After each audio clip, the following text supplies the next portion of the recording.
This video shows reef and sand, lots of sand. It was recorded on a Seasearch dive. That was my buddy, and this is the start of the dive, and we're heading eastwards along the edge of the reef at the east end of the bay, which the reef runs across the whole of the mouth of the bay and basically protects it from open fetch to the south and southwest.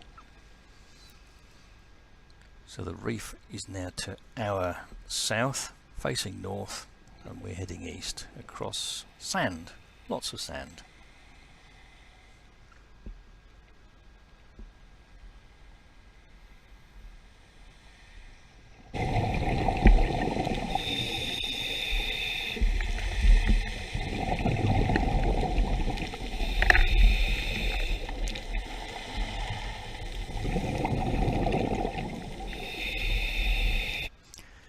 Here's a single seagrass plant.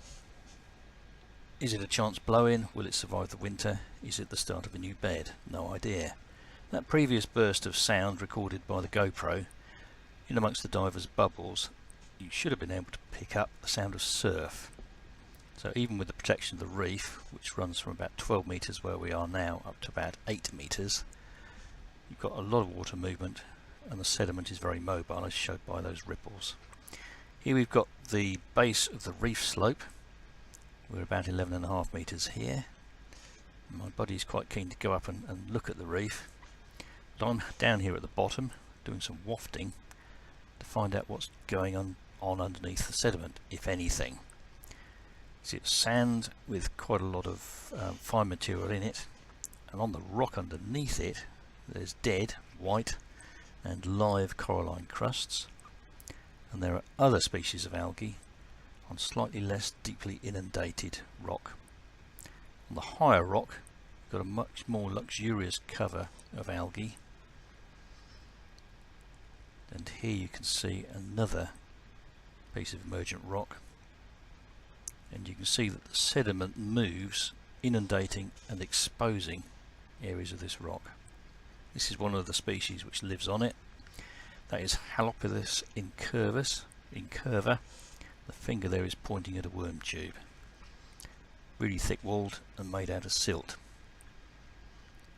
You can see more emergent algae, and slightly higher up the reef slope we've got Calibrephorus ciliata on a higher piece of rock, which is less affected by the sediment, by the sand. In the hollows we've got slightly larger sediment pieces. They move as well, and you can see little bits of emergent rock, again with coralline crusts.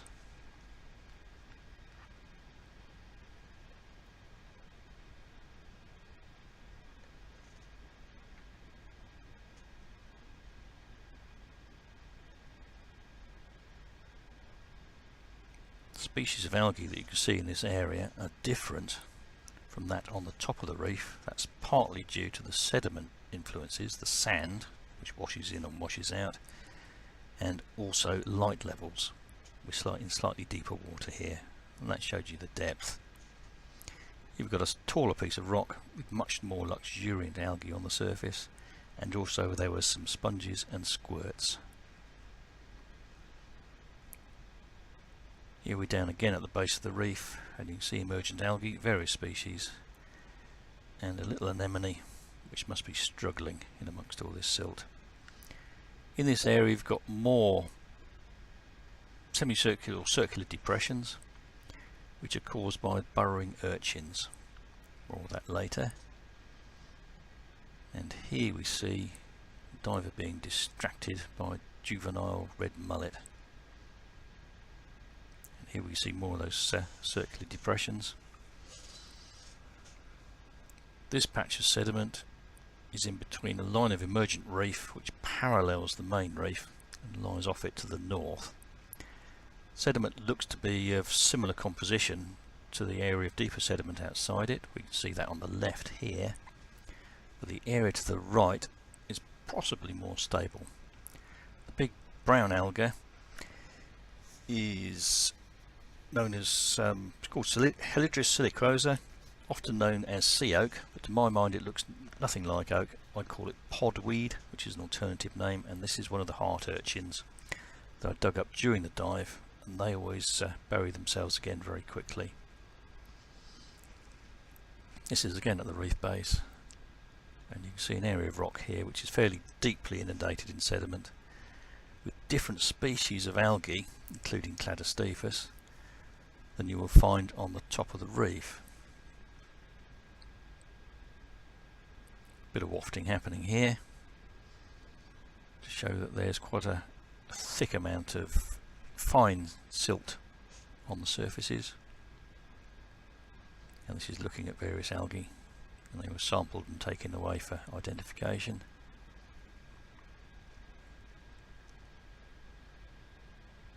This is again swimming east along the base of the main reef.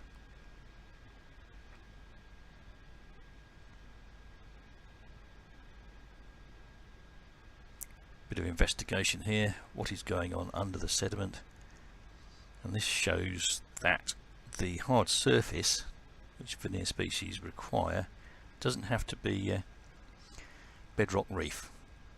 This is obviously a pebble, and there's coralline crusts on that, Cladostephus in the foreground, and to the left is Infralittoral plicata, black scourweed. And black scourweed is extremely tolerant of sediment. Here we see a view up the slope of the main reef with emergent rock on the right, deeper sediment on the left, and again on the right. Here's a still with slightly better colour balance, showing the same thing, and you can also see juvenile red mullet like this one here. There were a lot of these on this dive, and they were nice to see.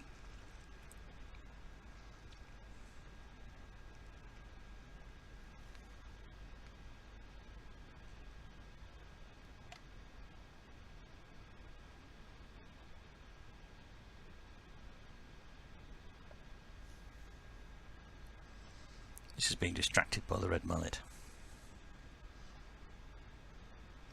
On the right you can see another piece of emergent rock, and that's got coralline crusts, and on the top of the coralline crusts you've got red algae, so red algal crusts.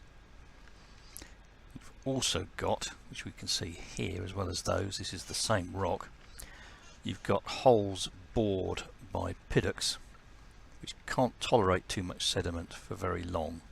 They've got very short siphons, so this suggests that this rock has been more clear of sediment for longer periods in the past. And this is further over to the west. This is the base of the reef with mobile sediment and a band of scour. Can't quite see with the colour balance as it is, but there's a lot of pink crusts on that. You get higher up, the horizontals have thinner sediment, and the verticals have more algae of different species. And the algae gets more luxuriant the higher up you go away from the main area of sediment. This is that area at the base of the main reef with the fringing reef on the left. This is the area with the burrowing urchins. So what have we got here? How many biotopes? Difficult to say really. Depends how long you spend and how closely you examine it, and how long you want to spend on writing it up with a Seasearch form. But you've definitely got sediment, you've definitely got areas of scoured rock on the edge of the main reef, and on the main reef you've got algal-dominated reef habitat. Further out you've got two sorts of sediment, one with burrowing urchins and one not.